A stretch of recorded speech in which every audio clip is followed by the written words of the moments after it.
गुरुशा का डायना, गुरुशा का तू नकल कर ले लू। गुरुशा प्लीज हमके बतावा, हमके टॉपिक के बारे में बिल्कुल भी पता ना। प्लीज बतावा हमके, हम ना पढ़ ली एकर बारे में। प्लीज हमके नकल करे जब तक टीचर नहीं खियावत है। डायना तू का नकल करू, हम कुछ ना लिख ली है में। देखा हम नहीं कर सकत है, टेस्ट बहुत ही मुश्किल है। अर्जुन कहल बा कुछ ना हम ही ना कर सकेली।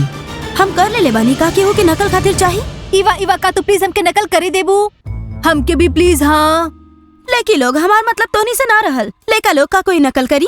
इवा का हम पहले कर सकेली प्लीज। बिल्कुल कर सकेला डीमा, हम तो हर दोस्त लोग के भी करे के देब। Thank you so much. Costa ही तो बहुत अच्छा बात बा कि इवा डीमा के गर्लफ्रेंड या। डीमा जल्दी करा, हमनी के भी नकल करे के बा। दोस्त जरा 1 मिनट रुक जा प्लीज। डीमा का तो की याद है कि हम दोनों एक साथ डेट कैले रहली। का तू ये सोच के हमके अपन नकल करे देबू प्लीज। सॉरी डायना, हम तोरा ना दिखा सकेली। का तू सुनलू ना कि इवा का कहली? ऊ कहली कि सिर्फ लड़का लोग देख सकेले। हाँ का तो हमार मदद ना कर सकेलू। दोस्त लोग का स्कूल में आज कोनो प्रतियोगिता है, हमके ऐसे लग रहा है। तो ऐसा काहे सोच रहल बड़े? कौन तरह की प्रतियोगिता है? पता ना, लेकिन हम कुछ लड़का लोग आज कुछ डब्बा में सामान लेके आवत देखनी है और वो बहुत सारा फैंसी चीज रहे। शायद कुछ नया होए। ओ घंटी, कहाँ हमके जाने का वहाँ का हो रहा है?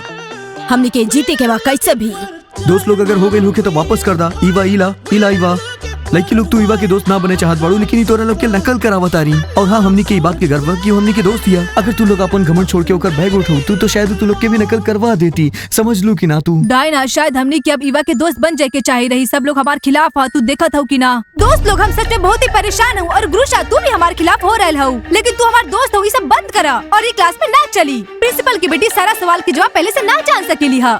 डायना, हम तोहर मुकाबले बहुत चालाक बनी, हमरा के सवाल जवाब कुछ पता न रहे। सुना इवा, सब लोग तोहार दोस्त है क्या कि तू प्रिंसिपल की बेटी हो? का तो के पता है दोस्त लोग ये तोरा सबके पहले से खरीद देले है और तू लोग छोटा बच्चा की तरह पीछे पीछे चल रहा हो। अरे बिल्कुल भी सही नहीं किया। डायना, इवा हमनी के खातिर रोज पेटीज खरीद ले, लेकिन तू का केले बाड़ू? तू तो सिर्फ चालाकी दिखावत है। दिखावा ना चली कहे कि अभी इवा आ गेल बाड़ी और बहुत शानदार बाड़ी। बस करा दोस्त लोग, हमके लगा था कि हमारा क्लास अब पागल खाना बन चुकल है। घंटी बज गई। चला जल्दी चला जाए। चला। हाँ डायना, छुट्टी हो गई। डायना हमके F मार्क्स आवे वाला, हम कुछ ना लिख ली एग्जाम में। हाँ हमने के लिखनी का है कि हम टॉपिक पढ़ ले ही ना रहनी घर में। लेकिन लोग तोहनी के पास एगो मौका बा, तू हमरी खातिर नाश्ता ला सकेलू कैंटीन में। हाँ वो सिर्फ सपना में। इवा तोहार आवे से पहले हमारे क्लास में बहुत अच्छा दोस्ती रहे और तू आइलू और तू सबके खरीद ले लू। आजकल तो लड़का लोग हमनी के हेलो भी ना बोलत हैं और ये सब ऐसा तब से हो रहा है जब से तू स्कूल में आइल हो। और ऐसा पहले कब होना भेल रहे काहे कि तू प्रिंसिपल की बेटी हो। रास्ता से हटा, बेहतर हुई तो ऐसा मत करा। हाँ का हुई अगर हम तो के जाए ना दी यहाँ से? ना दे डायना, जायदा हम रखे। डायना, हम कहनी हमरा के जायदा। ठीक है डायना, जायदा रखे। हमरा पास दोसर तरकीब है। इवा हम तो के ये सुझाव दे कि तू ये सब करल बंद करा, वरना तू हमार दुश्मन बन जेबू। समझ गइलू? डायना, वो अगर सब कुछ खरीद ले है तो हमने के भी सब कुछ खरीद लेवे के चाहिए। कैसे? हमारे पापा स्कूल के प्रिंसिपल ना है। डायना, हम कुछ लाजवाब खरीद सकत है और बफेट लगवा सकत है दोस्त खातिर और कुछ भी ना। हाँ सही कहलू, अच्छा रास्ता है और लड़का लोग के लगे कि हम ओकर दोस्त बने के चाहते हैं फिर से। वैसे वो लोग ये लोग के खरीदे की कोशिश कैले, बाकी काम ना करी। डायना का तुम्हारे पास पैसा है क्रेडिट कार्ड में? चला सब कुछ खरीद लेते हैं और हम आधा पैसा तो के बाद में दे दे। हाँ ठीक है, चला करत है। हाँ का डिलीवरी वाला है? हमके मिठाई चाहिए और कुछ स्नैक्स चाहिए। लड़का लोग आखिर ई का चीज बा हमके ना पता बा। डिलीवरी बॉय लेके आयल बा। चला चल के देखल जाए। हाँ चला चल के देखल जाए कि एमे का बा। तू जाके देखा कि हुआ आवत नहीं खे। कोस्ता जल्दी करा, देखा ना ओमे का बा। कोस्ता जल्दी करा ना। दोस्त लोग एमे हेडफोन्स और ब्रशेस बा। हमके लागत बा कोनो प्रतियोगिता होके वाला बा स्कूल में। ओ ई पता ना का बा। वैसे लड़का लोग का तू लोग ये देख रहल बाड़े कि डब्बा में का बा? इवा प्लीज टीचर की मत बताइए प्लीज। हमनी के बस जाने के रहे प्लीज। हमनी तो बस जाने चाहत रहनी कि स्कूल में कौन प्रतियोगिता होके वाला बा। शांत हो जा लड़का लोग, टीचर तोहनी के कुछ ना करी है, डब्बा हमार बा, डरा मत। तोहनी के केकर इंतजार बा लड़का लोग। डब्बा उठावा और टेंजी के बुलावा, हमनी सबके गिफ्ट दे। समझ गेला तू लोग? वाह, ये तो बहुत अच्छा बात बा। चला डब्बा उठा लिया जाए। इवा कहाँ मुँह हेडफोन के ले सकेली? बिल्कुल ले सकेला। डब्बा उठावा और टेंजी के बुलावा, हमनी सबके गिफ्ट बांटे वाला बानी। ठीक बा। ए टींजी जल्दी करा, यहाँ आ जा। कैसन हो? हाँ कैसन बाड़ू? गाइस स्वागत बा, अपन तोहफा लेला। कौन सा तोहफा? का प्रतियोगिता शुरू हो गइल बा? हाँ हम तो के बतली रहने डब्बों के बारे में ये हाउ। चला और तोहफा लियल जाए। चला, कोनो प्रतियोगिता ना बा दोस्तों, हम ही तोहफा सब अपन दोस्त खातिर ले ले बानी। चलो ले ला जल्दी से। हाँ तक आप लोग डिस्पोजल ग्लास भी लेके आ सकते थे। हाँ डायना कुछ डिस्पोजल प्लेट्स भी लेवे के। हाँ डिस्पोजल प्लेट्स भी लेवे के हा काहे कि हम लोग स्कूल में छोटा सा बफेट आयोजन करे वाला है स्कूल में। डायना डायना हाँ हम बाद में बात करत हई, तू कुछ सुन लू। हाँ देखा दोस्तों कुछ भी बचे के ना चाहिए, जेकरा के जौन भी पसंद बा सब ले ला। ई केकरा के चाहिए हमके ले ला। या ना हम सुन ले रहनी तोरा के शानदार सेल्फी लिहल पसंद बा, ई ला तोरा खातिर। ट्राइपॉड भी बा, केकरा के वीडियो शूट करे के बा, केकरा के चाहिए ले ले ला। हाँ ई भी बा हमरा पास, ई केकरा के चाहिए हाँ ले ला। दोस्त लोग चिंता मत करा, हम बहुत सारा तोहफा मंगवेले बानी, सबके मिली कुछ न कुछ। ई गेम गेम केकरा के चाहिए हाँ ई ले ला। और एकरा में का बा? अरे ये वाला हमके दा। एकरा में देखल जाओ। ओह वाओ हेडफोन ई ला। ओह हेडफोन बहुत अच्छा, हमरा के भी चाहिए। Thank you so much. का उस सब के खातिर पहले से ही तोहफा खरीद ले हा। डायना हमके लगा था हमार बफेट ना चली, चली बिल्कुल चली। हाय दोस्त लोग, हम एगो बफेट और डिस्को के आयोजन के लिए है, तो के आवे के चाहत बड़ा में बता दा हमके। केहू भी ना। ओ वाह कितना अच्छा। हाँ ले ला हाँ ई हमरा के चाहिए, ये वाला हम ले ले। डायना बस भी करा, हम लोग बहुत बेइज्जती करवा लेनी बफेट की वजह से। सही कहला का हमार मन की बात पढ़ सकेली पहले से ही। हमारे पास को दूसरा रास्ता है, चला अभी। हाँ चला।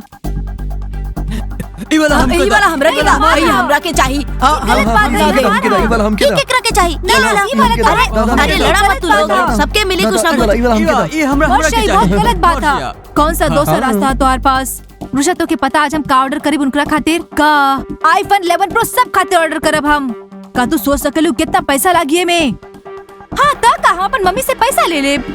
डायना तो के पता तो और मम्मी तो के मार डाली है, हमके बिल्कुल भी इसे मतलब ना हा। अभी जरूरी ई बात है कि वो लोग हमारे दोस्त बन जाए फिर से। ठीक है चलो देखा तू ही गोल्डन वाला लड़का लोग खातिर और ऑलिव वाला लड़की लोग खातिर। चल एगो काला एगो सफेद वाला भी ले लेते हैं। ठीक है हाँ ई वाला सही है। डायना तो के पता कितना पैसा लग रहा है?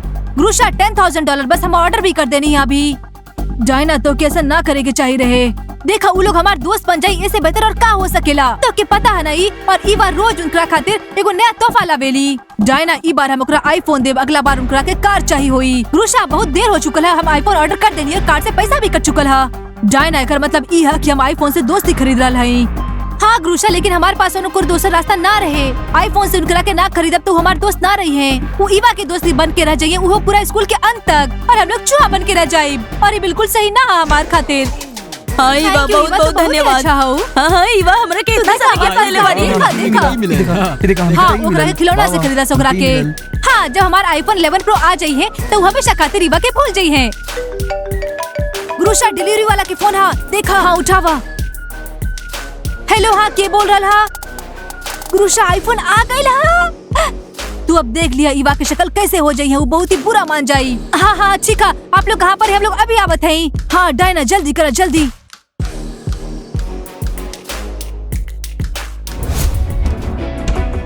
डायना जल्दी करा हाँ जल्दी।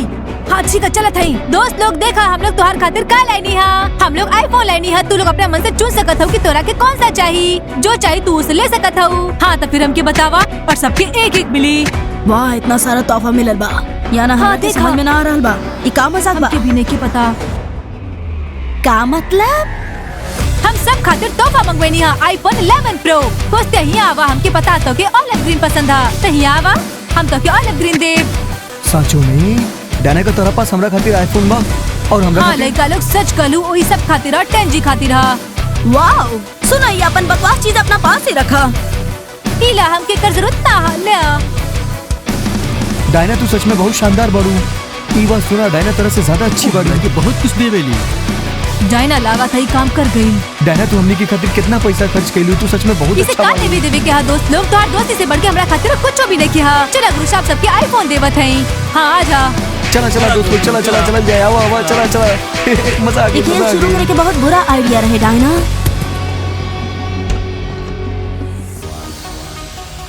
तक काम कर गई। दोस्त लोग सच कहीं तो आप लोग उनका साथ दोस्ती बिल्कुल ना रखी, आपके साथ खाली फायदा खाती रहे। दोस्ती सच्ची और अच्छा होवे के चाहिए। लाइक करिए, सब्सक्राइब करिए और चल के घंटी बजाएं। हम आपके साथ हमेशा रह, तब तक खातिर बाय और मिलत हैं जल्दी बाय।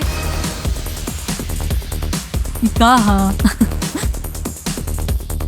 तू जाके देखा ओकरा मर्च यहाँ, तू चुप रहा, तू चुप रहा तू तो के बिल्कुल ना आवत था। ए लेकर लोग रुक जाओ देखा दोस्त लोग हम हैरान है और गुरशा तू हमार दोस्त हो और तू ओकर बारे में बोल रहा हूँ। ये बिल्कुल ही गलत बात है और प्रिंसिपल की बेटी पूरा सवाल के जवाब पहले से कैसे जान सकेली? ये बिल्कुल ही गलत बात है, पहले से देख ले है क्वेश्चन के। और ये सब बात बिल्कुल भी ना चली हमारे स्कूल में। ये बाकी अच्छा मार्क्स कैसे मिल सकेला और हमनी के कम मार्क्स मिला है? ये बिल्कुल ही गलत बात है प्रिंसिपल खातिर। और अगर ऐसा होइल तो हम फिर मार्क्स वो प्रिंसिपल की बेटी है का मतलब ई ना कि ओकरा मन में जी आई वो करिए। ये बिल्कुल ही गलत बात है।